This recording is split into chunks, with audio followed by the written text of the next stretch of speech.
மக்கள் வணக்கம். உலக தமிழ் அறிவாளிகளே, நலமுடன் பல்லாண்டு வாழ்வோம். மக்கள் தொலைக்காட்சியில் காலை நிகழ்வாக இருக்கிற புத்தம் புது காலை என்கின்ற நிகழ்விலே நலம் தரும் மூலிகையாக சித்தர்கள் கண்டிருக்கிற மூலிகைகளின் பயன்பாட்டை பார்த்து கொண்டிருக்கிறோம். இன்றைக்கு எங்கு பார்த்தாலும் காய்ச்சல், சளி, பல வகையான காய்ச்சல். இது என்ன காய்ச்சல்னு சொல்ல முடியல. இன்னும் சில நேரத்தில் என்ன சொல்லுவார்கள், மருத்துவர்கள் கண்டுபிடிக்க முடியலன்னா அது வழக்கமாக அறிந்திருக்கிற காய்ச்சலாக இருக்கிற இது மலேரியாவா அல்லது டைஃபாய்டா அல்லது சிக்கன் குனியாவா அல்லது டெங்கா என்னன்னு இதில் எந்த பரிசோதனை பண்ணாலும் அது எதிர்மறையாக வருகிறது, நெகட்டிவாக வருது. ஆனால் என்ன காய்ச்சல்னே கண்டுபிடிக்க முடியல. ஆனால் என்ன பண்ணுவார்கள், காய்ச்சலை குறைப்பதற்கு என்று இருக்கிற வேதியியல் மருந்தை கொடுப்பார்கள். எந்த காய்ச்சல் இருந்தாலும் அந்த காய்ச்சலோடு கூட உடல்லே ஒரு நடுக்கம் இருந்தாலும், அந்த காய்ச்சல் விஷக்காய்ச்சலாக இருந்தாலும், இப்போல்லாம் அதை என்ன பேர் வச்சுட்டாங்க, மர்ம காய்ச்சல்னு வச்சுட்டாங்க. என்னென்னு கண்டுபிடிக்க முடியல, அது மர்மமாக இருக்கிறது, அதனால் மர்ம காய்ச்சல்.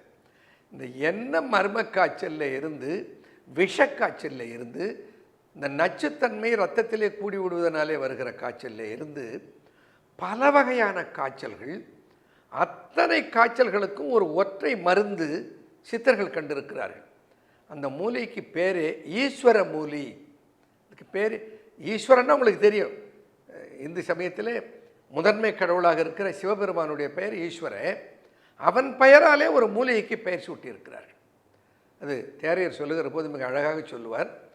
பல பல வீக்கம் ஜன்னி, பல பல வீக்கம் ஜன்னி, பாதகங்களோடு நலமகள் விஷங்கள் நடுக்கம், பல பல வீக்கம் ஜன்னி, பல பல வீக்கம் ஜன்னி, பாதகங்களோடு நலமகள் விஷங்கள் நடுக்கம், கலகல வெனும் பேய் சுரங்கள் உண்டோ, பெண்ணே கேள் ஈஸ்வர மூலிதனக்கு.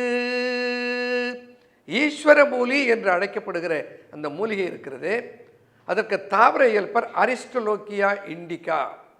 இந்த இந்திய நாட்டிலே விளைகிற தாவரம் என்று அதற்கு ஒரு சிறப்பு தன்மையும் இருக்கிறது. அது என்ன, கள்ளிச்செடி மேலே புதராக வளர்ந்திருக்கும் ஒரு கொடி.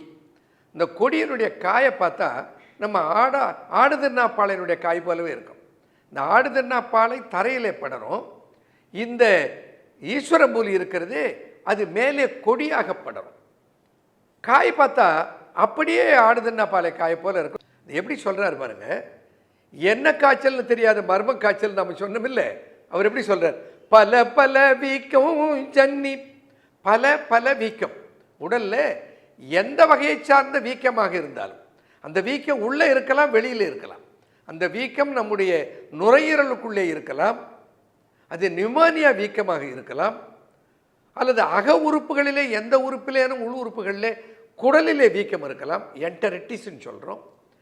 எந்த வகையான வீக்கம் இருந்தாலும் வெளியிலே வீக்கம், அடிபட்ட வீக்கம், எந்த மாதிரி வீக்கம் இருந்தாலும் பல பல வீக்கம் ஜன்னி. ஜன்னி அதை ஆங்கிலத்தில் ஃபிட்ஸ்ன்னு சொல்லுவாங்க.